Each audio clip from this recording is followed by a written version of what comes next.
What's up, guys, and welcome back to another episode of Watch It in Action. I'm BouseFeenux, and today we're going to be taking a look at the Grineer Flamethrower, the Ignis. The Ignis is a weapon that received a huge update, both visually and stat-wise, here in the recent updates, and I gotta say they made it really formidable. Before, it was a trash tier weapon that people joked about how terrible it was, and, you know, DE showed us, right? They kind of turned it around and made it a pretty decent weapon. This weapon is really great for you know, mid to low tier engagements. It kind of falls off at higher levels, but we'll see how to kind of get around that here in a second. But as for the pros of this weapon, it's got a really long range for a beam weapon. I mean, as with a beam weapon, it's going to have a fixed range, which is one of its cons, but it does have a very long range for a beam weapon. It's up to 45 meters. The only problem with that is your damage is going to fall off like a shotgun at longer ranges, so you want to try to be close with this weapon still when you're using it. Another pro to this weapon is it has innate multi-shot, which is one of the few weapons besides shotguns that have that. So that's kind of cool. When we put multi-shot on it, it's going to increase its effectiveness even more. The second cool thing about this weapon is its shots count as explosions, and because of that, we have punch-through with it. So you can shoot through doors, around containers, stuff like that. It's really good for clearing out, like you go into a room and there's a lot of loot containers. It's awesome for opening all those up just by firing into a room. It's pretty fun to use. So another pro is good ammo economy. For a beam weapon, this thing has pretty good ammo economy. You can lay on the trigger for quite a long time and, you know, not really worry about using ammo pads or having to use a mutation or anything like that. So, you know, the good ammo economy is pretty nice. I like it a lot. It's way better than something like the Amperex or something like that. Think of it kind of like the Phage. It's got ammo economy a lot like the Phage. The other thing, which I kind of already mentioned, is it has really good crowd control.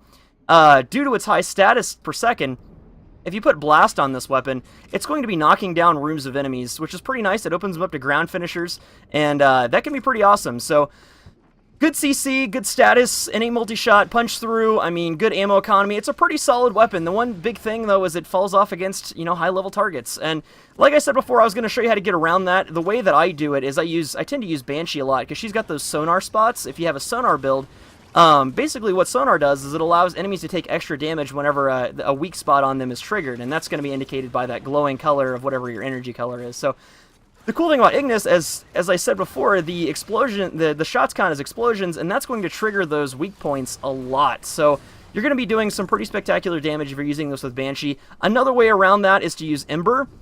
This is the least effective strategy, but if you don't have a Banshee, an Ember is going to work pretty well, as you can use Accelerant, and Accelerant increases your heat damage, which is what this weapon does innately, so it's hard to not have that element on there. But all those things being said, let's take a look at the build here, and then I'll show you in action in the simulacrum. So right away, we're going to notice up at the top here, we've got 5 Forma invested into this thing. That's kind of steep for some people. You pretty much have to love a weapon to really put this much work into it. But I feel like, you know, from mid to low level engagements, this thing is going to work out really well for you, especially if you're a newer player to the game and you got some resources laying around. This is a really solid weapon. So taking a look at the build here, we've got, you know, a couple of our typical mods for a rifle, but first up, we've got Heavy Caliber, and the cool thing about Heavy Caliber is it's essentially free damage increase. This accuracy debuff doesn't really affect us at all because it's a beam weapon. It pretty much makes explosions. It's got a huge cone. I mean, you don't really worry about accuracy at all with this thing. Next up, we got Serration, which is pretty much just a second Heavy Caliber without the accuracy debuff. Pretty nice. We have this on just about every rifle we're going to be using.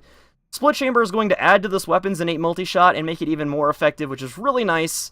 Firestorm is the one mod on here that I think is really player preference.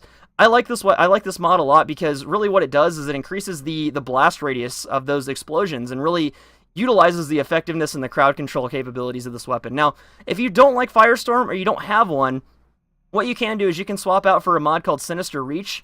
Sinister Reach is going to increase your range, but it's going to decrease the cone. It's going to make the cone a little bit smaller, and you're not going to have as much crowd control. But you will have a little bit further reach. I think that's kind of redundant because this weapon already has insane range for being a beam weapon, but like I said, player preference, you can test that out for yourself if you want and see what you like. Another option you have is Combustion Beam. This mod is kind of rare, but they made it a little more easy to get here in the recent updates. Basically how this weapon works is enemies that kill, or this mod works, is basically the enemies that are killed by this weapon, they explode after death, and they deal 600 damage. The only thing I don't like about this mod is it doesn't scale. It doesn't take account into your base damage, your mods on your weapon already. It's just straight 600 damage, which is really going to fall off at higher levels. So, next up, as I said before, we've got pretty good status per second on this weapon. So we're going to be using 260% elementals.